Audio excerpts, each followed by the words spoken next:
if you don't understand the why behind your actions, you're never going to be fulfilled by them. One of my favorite stories is the businessman and the fisherman. One day, this businessman's just walking along the beach when he sees a fisherman on his back. This fisherman's just there chilling, and the businessman says, "Hey, what are you doing? You should be working rather than laying on the beach." And the fisherman says, "Why? What will my reward be?" And the businessman's like, "Don't you understand? You can hire all of these workers who will catch fish for you, and you can make money by doing that." And he's like, "What will my reward be?" He says, "Well, then you can expand. You can go all across the world and you can have fleets of people who catch fish for you. And what will my reward be?" asked the fisherman. And eventually, the businessman says, "Well, you can lay on this beach and stare at the sunset without a care in the world." And the fisherman says, "Well, what do you think I'm doing right now?" And that's always stuck with me because it reminds me that maybe what we're working toward is something we don't actually have to work for, that we could eliminate things for. And you have to be careful about understanding what you want out of life, because maybe you're actually just taking the long road to get there. Maybe you're taking the path of most resistance because it's what conventional culture tells you to do. So anyway, there's my introduction into this episode. Welcome back to the Grateful Podcast, where each and every week we dive into the heart of life, discussing the duality between gratitude and ambition, where you can be happy for what you have right now, going after a goal higher than yourself. I'm Jack Wagoner, your host, and I'm super excited for today's episode. If you're watching this episode on YouTube, I apologize for the lack of edits and all of that. As many of you know, I think most of my listeners are in the United States. I have some from a lot of other countries too, but the majority are in the United States. And today, the CapCut and TikTok ban was enacted, although President Trump is trying to get that away. It's worked better on TikTok than it has CapCut, and so my video editing software is not cooperating right now. So today's just going to be me talking to the video, talking to the camera, no real effects. For those of you listening, I know you probably didn't care about that, but anyways, let's get into today's podcast. So for a long time, I've thought that I have to work towards certain things, right? If I want a certain outcome in life, the only way is to work for it. I think that's the approach that modern culture feeds everybody, or not everybody, but many people. I, in school, was always taught that if you want to do better, you work harder. And in many situations, this method of working harder for your goals is extremely applicable. And I do it in many areas of my life as well. Working harder for your goals is a foolproof method of getting there, but it's not always the simplest way. I think about in math class how there's some ways of getting to the answer that are going to work every single time. Like the quadratic formula for you math nerds out there. You can get it every single time. You can always find your zeros, but it's a lot of work. So sometimes you just factor, right? And you can't always factor, though. So you have to pick and choose the right times. And I think that's how hard work should be applied in life as well. You can always work hard to get to your goals, but sometimes that thing you want is just right there, and you're too blinded by the societal norm of working hard to get there that you don't even realize you could just reach and grab it right now. And that's something I've tried to work with myself on in my life, because there's been periods of my life where I've been extremely content. I felt very peaceful. I felt very, content is the right word, joyful. And I still feel very joyful, but in those periods of my life, I wasn't thinking that that would be derived through another process. I was doing those things and I was accepting that, like the fisherman, I was doing what I wanted to do. And so do, trying to work harder for that thing I already had would have been pointless. It would have been a futile task. So I'm challenging every one of you listening to this podcast to think about the areas of your life where you have something, where you want something, but working harder might not be the most direct route to getting there. I believe it'll always work. I believe that if you don't quit, if you put your all into something,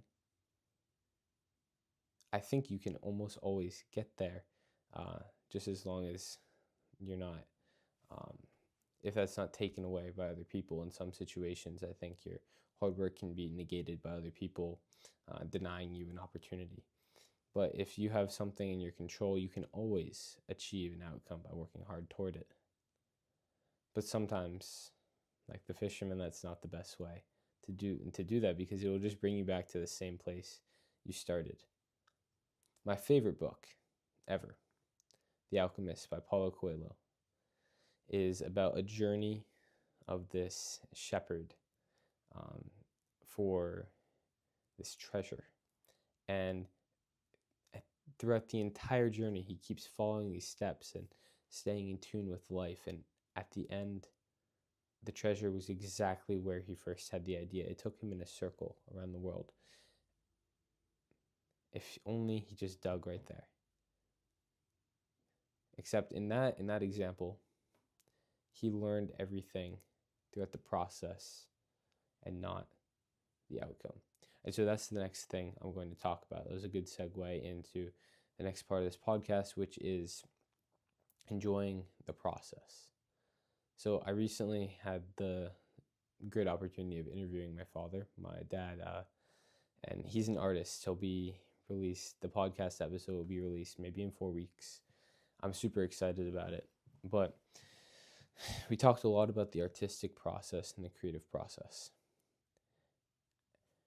The people that do something, that create something amazing, it's because they love the process. The people that are addicted to something, it's because they love the process of it. And a lot of people struggle to appreciate the outcomes of certain things because they're so addicted to the process.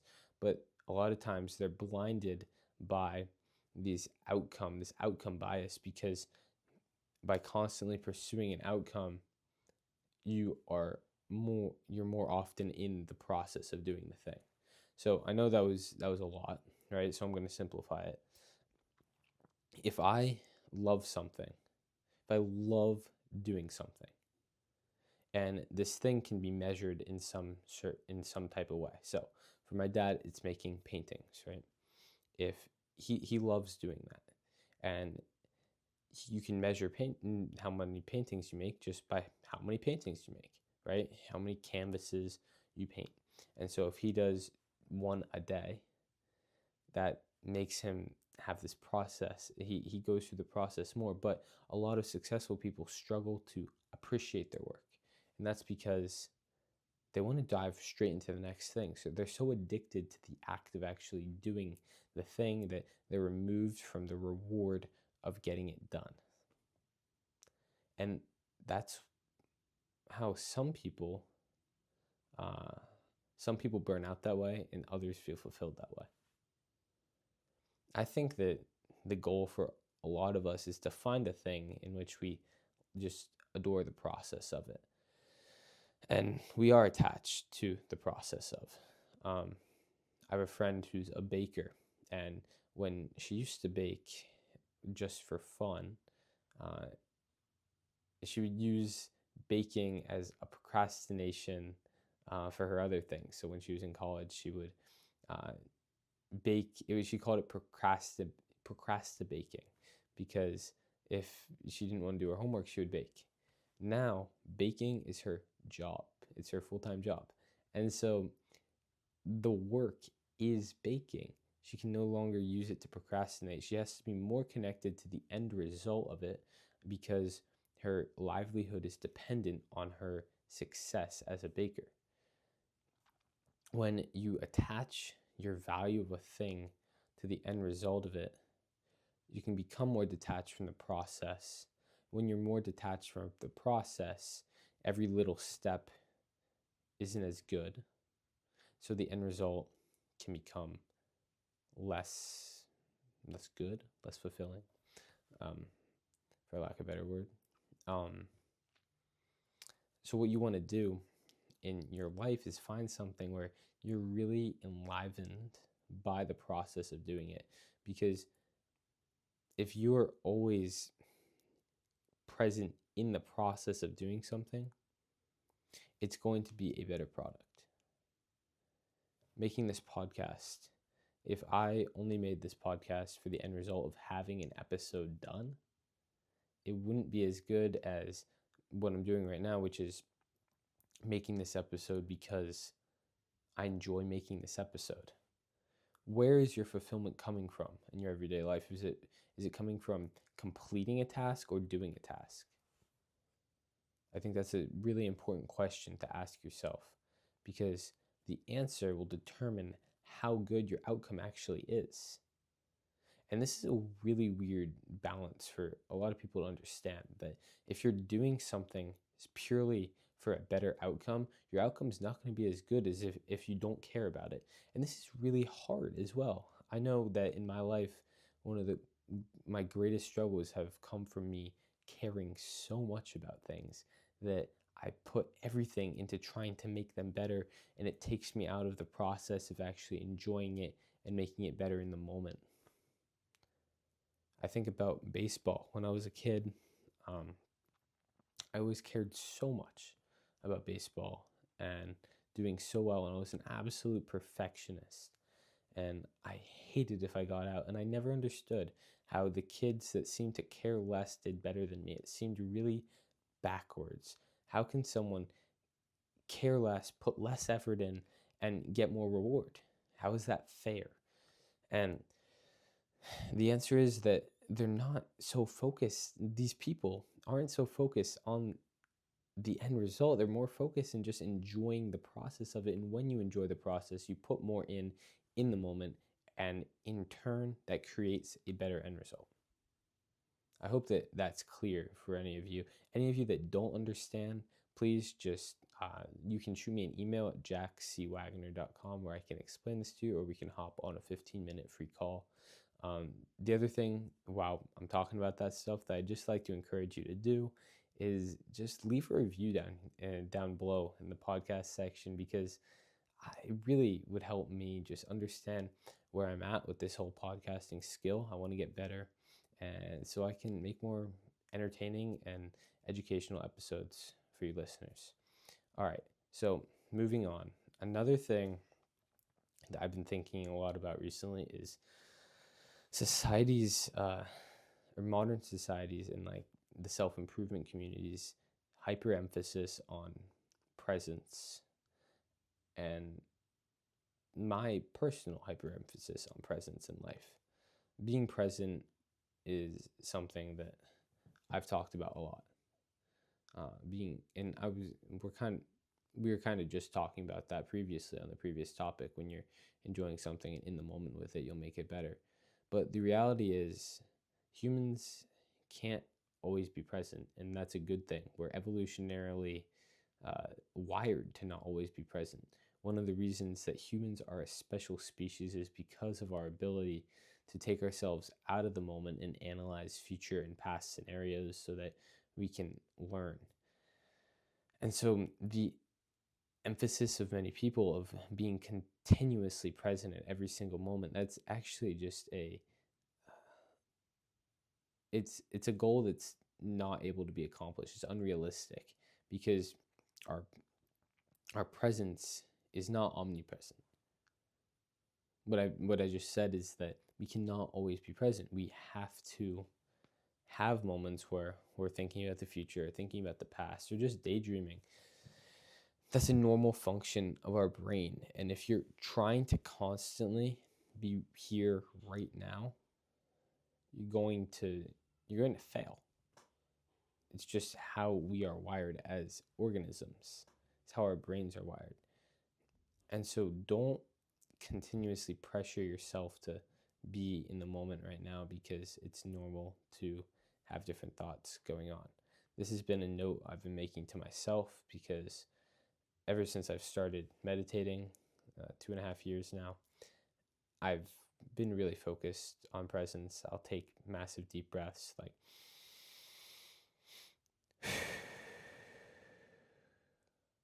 all the time. And people are like, Jack, why are you sighing? Why are you sighing? Just trying to be present, just trying to calm down. And that's okay. We can try that sometimes, but don't beat yourself up for not being constantly present.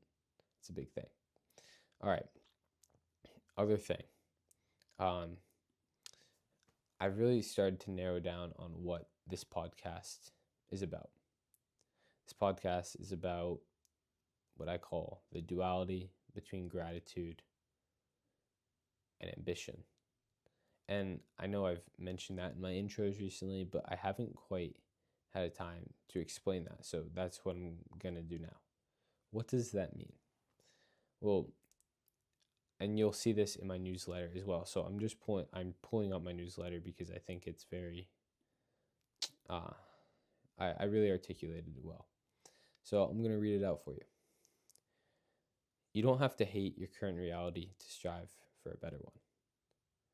Modern culture constantly sends us the message that personal betterment directly results from the destination or from the detestation of your current circumstances. Although that might be the case in extreme cases, I believe that is the exception, not the rule. We're not all David Goggins, and that is okay. Rather than hating my reality and doing everything in my power to push it as far away as possible, I've found it much more effective to fully embrace the life I have in front of me, both the positive and the negative aspects of it. Instead of finding every little thing I want to pick apart and improve, it helps to find the little things that I am grateful for. Despite what the media says, being grateful for things in your life doesn't have to push you toward complacency. Gratitude and ambition can go hand in hand with the duality of gratitude and ambition. The duality of gratitude and ambition occurs when someone is simultaneously grateful for their current circumstances and chasing after a dream that would only improve their reality. I often hear the quote, once you've hit rock bottom, the only way left to go is up. Thank you, Buster Moon from Sing, for that quote. While I don't argue against this logic, again, I believe it to be the exception. My rule for high achievement is this. When you love your life as it is, you have more incentive to take risks to enhance it. The worst thing that can happen is you fall back to the life you already love. Society holds the belief that we work our hardest when we have the least to lose.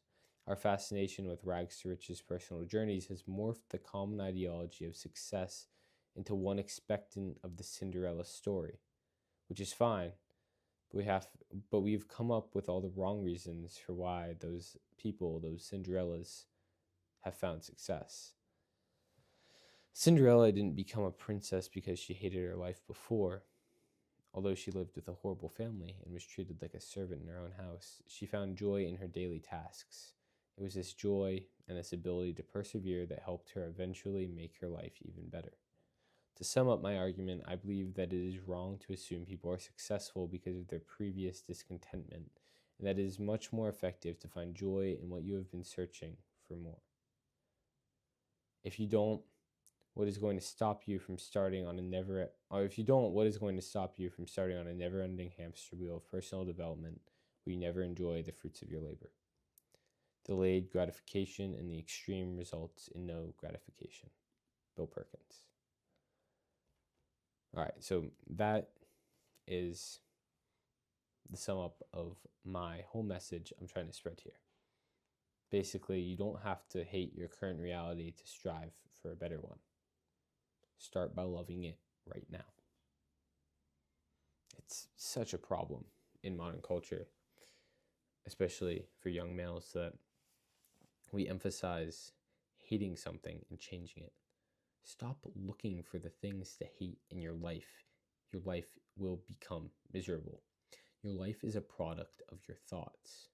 Your happiness is a product of your thoughts. Your happiness depends on the quality of your thoughts, as Marcus Aurelius said.